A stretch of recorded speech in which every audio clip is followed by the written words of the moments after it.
Oke, Pak Operator silakan ke bawah. Oke, ini ada 5 yang bakal kita bahas. Ya seharusnya ya. Tapi nanti kita ambil sampai ke perencanaan pembelajaran.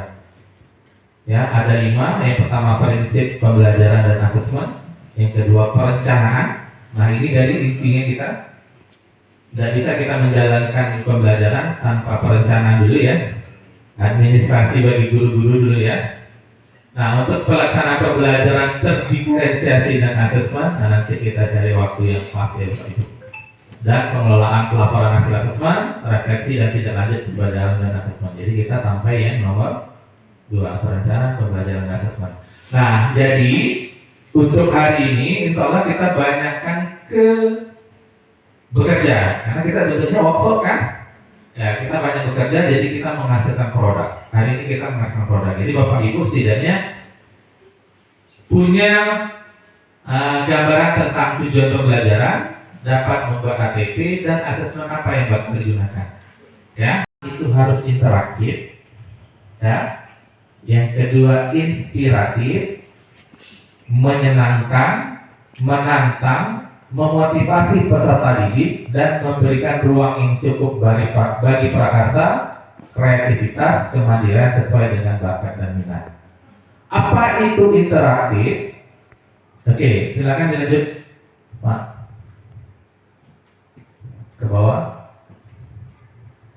Nah, interaktif itu dirancang untuk memfasilitasi sistematis produktif antara peserta didik dengan peserta didik, antara sesama peserta didik, dan antara peserta didik dengan materi belajar. Untuk merancang atau memfasilitasi interaksi, kalau interaktif itu kan hubungan antara guru dengan siswa terjadi, bukan hanya satu. Jadi saya tangkap di sini ada 2 pertanyaan. Ya. Yang pertama itu bagaimana biar kita gampang bekerjanya, ya, merumuskan CP gampang kerjanya gitu ya. Yang kedua menuntaskan CP ya. Nah, saya jawab dulu yang pertama.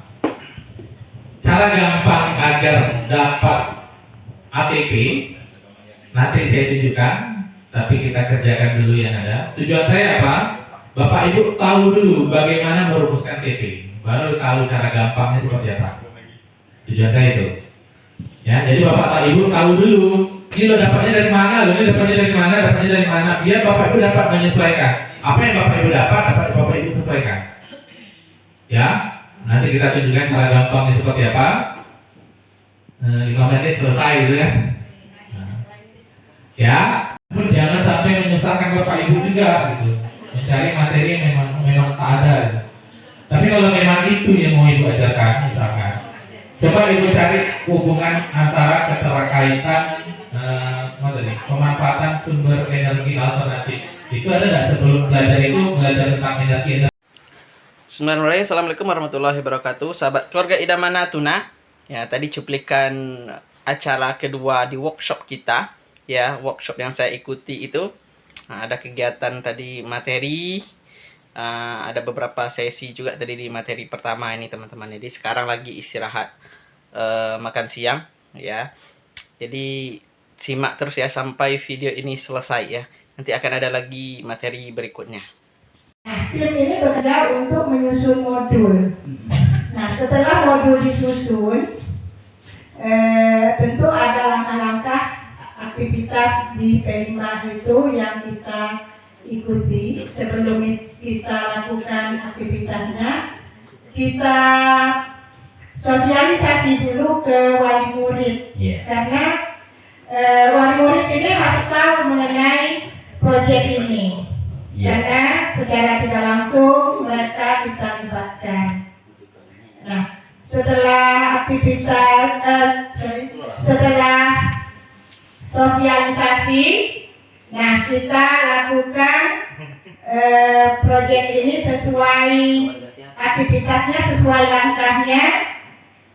Setelah aktivitas itu selesai, tentu ini secara tadi ya. Ya, Terus kita lakukan setiap langkah itu kita lakukan. Tapi pokok utamanya adalah kepala sekolah. Maka kepala sekolah sebetulnya harus lebih memahami daripada guru-gurunya. Setelah SK tim proyek keluar, mulai mengidentifikasi apa sih identifikasi kesiapan satuan pendidikan. Pertama dilihat di lingkungan sekolah itu, di lingkungan sekolah sendiri ya, apa yang menjadi urgen permasalahan karakter. Ya, sekali lagi P5 fokusnya adalah karakter. Maka setelah SK tim dibentuk, lihat dulu masalah apa yang ada di sekolah Bapak Ibu terkait karakter anak. Apakah anaknya jarang sholat? Apakah anaknya kurang kerjasama?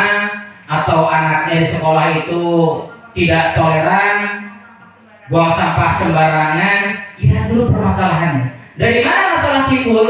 Masalah timbul daripada setelah kita melakukan evaluasi dan pengamatan. Kalau membuat rancangannya tadi, dibuat nanti ada tujuan, ada subelemen, di situ ada asesmennya, maka ini tadi bukan produk ataupun daripada temanya itu, tetapi ingat dimensinya tadi, profil pelajar Pancasila itu yang menjadi penilaian akhirnya yang akan dimasukkan kepada rapor pendidikan. Next. Tunggu kata dulu Pak, sebentar kata dulu. Nah, asesmen yang keliru mengukur kreativitas membuat poster. Ketika misalkan contoh dalam P5 itu ada membuat poster, maka asesmen yang kelirunya mengukur kreativitas membuat poster. Oh, bagaimana posternya ini bagus apa enggak, gitu kan? Kriteria berupa pemahaman konten, mengenai poster lingkungan, dan kerapian serta estetika deklarasi poster. Maka asesmen ini keliru. Tapi mana yang tepatnya tadi mengukur kemampuan selama Itulah video kita pada kali ini sahabat keluarga idaman Natuna. Terima kasih sudah menonton video kami. Jangan lupa terus mensupport channel kami. Sampai jumpa lagi di video berikutnya. Assalamualaikum warahmatullahi wabarakatuh.